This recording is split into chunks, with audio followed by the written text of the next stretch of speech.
మర్యాద రామన్న కథలు రెండవ భాగం. ఇష్టమొచ్చిన చావు.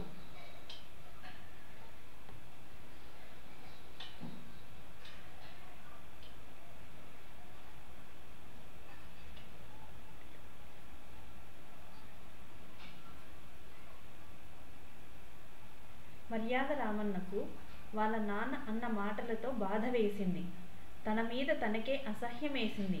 నిజమే, ఇలాంటి బతుకు బతకపోతే ఏం అని మనసులో అనుకుని బయలుదేరాడు. ఇష్టమొచ్చినట్లు చావు అన్నాడు నాన్న. ఎలా చావాలి అని ఆలోచించాడు రామన్న. నీళ్ల నూతిలో దూకితే సరిపోతుంది కదా అని ఒక పొలంలో ఉన్న దిగుడు బావి దగ్గరికి వెళ్ళాడు. బావి లోపలికి చూశాడు. చాలా నీరుంది. ఆ నీరు నల్లగా ఉంది. అడుగు కనిపించకుండా ఉంది. దానిలో పాములుంటాయేమో అని అతనికి భయం వేసింది. పాములు మనిషిని చుట్టుకుంటాయి, కరుస్తాయి బాబోయ్. నూతిలో కప్పలు కూడా ఉంటాయి. కప్ప తాకితే ఒళ్ళు జలధరిస్తుంది. వద్దు, నూతిలోకి దూకి చావడం తనకిష్టం లేదు. ఉరిపోసుకు చద్దామా అనుకున్నాడు. ఆ తాడుముడి అది ఎలా వెయ్యాలో తనకి తెలియదు.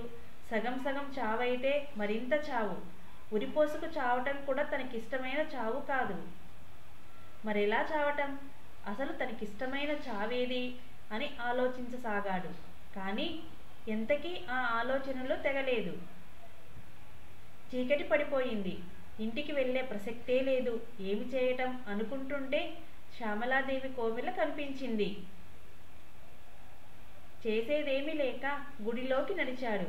పగలంతా తిరిగి తిరిగి ఉండటం, కడుపులో ఆహారం పడకపోవటం, వీటి వల్ల అతనికి నిద్ర పట్టలేదు. అర్ధరాత్రి అయినా మేలుకునే ఉండిపోయాడు. అప్పుడు నగర సంచారం పూర్తి చేసుకుని వచ్చింది శ్యామలాదేవి. అంత రాత్రివేళ కూడా ఆలయంలో మేలుకొని కూర్చున్న రామన్నని చూసింది. ఎవరు నువ్వు? ఒంటరిగా ఎందుకు ఉన్నావు ఇక్కడ అని అడిగింది. రామన్న తన గురించి చెప్పి, మా అయ్య నన్ను ఇష్టం వచ్చినట్లు నా చావు నన్ను చావమన్నాడు. ఏ చావు నాకు ఇష్టమవడం లేదు. కనీసం ఏ పనైనా సరిగా చేస్తే అయ్య అమ్మ సంతోషిస్తారనుకుంటే ఇది చేయలేకపోతున్నాను. అందుకు విచారిస్తూ ఏం చెయ్యాలో తోచగా ఇక్కడ కూర్చున్నాను అన్నాడు.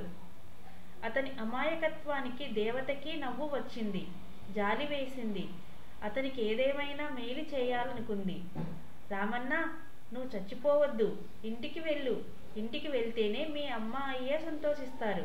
ఇక నుంచి నిన్ను నేను కాపాడుతుంటాను. భయం లేదు అందామా. నువ్వెవరు అడిగాడు రామన్న. నేను శ్యామలాదేవిని అందామె తన మారువేషాన్ని వదిలి అసలు రూపంలోకి వచ్చింది. అప్పుడు అతను ఆమెను దేవతగా గుర్తుపట్టాడు. అమ్మవారికి భక్తితో దండం పెట్టాడు.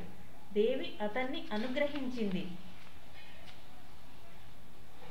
తెల్లవారుతుంటే రామన్న ఇంటికి వెళ్ళాడు. క్షణిక కోపంలో చావమని అన్న తరువాత కొడుకు కోసం పరితపించిపోతూనే ఉన్నాడు తండ్రి. తల్లి దుఃఖానికి అయితే అంతే లేదు. రామన్నను చూసేసరికి వాళ్ళు ఆనందం పట్టలేకపోయారు. ఎలాగో ఒకలా తమ కొడుకు తమకి మళ్ళీ దక్కాడనుకుని సంతోషించారు. అప్పటి నుంచి రామన్న ముఖములో అమాయకత్వం పోయి కొత్త కళ వచ్చింది. అతని చేష్టలలో కూడా చాలా మార్పు వచ్చింది. వెర్రి మొర్రి పనులు మానేసి బుద్ధిగా ఉండసాగాడు. తల్లిదండ్రులకే కాక ఊరి వారికి కూడా అతనిలో మార్పు స్పష్టంగా కనిపించింది. ఇదండి రెండవ భాగం. మళ్ళీ కలుస్తాను 3వ భాగంలో.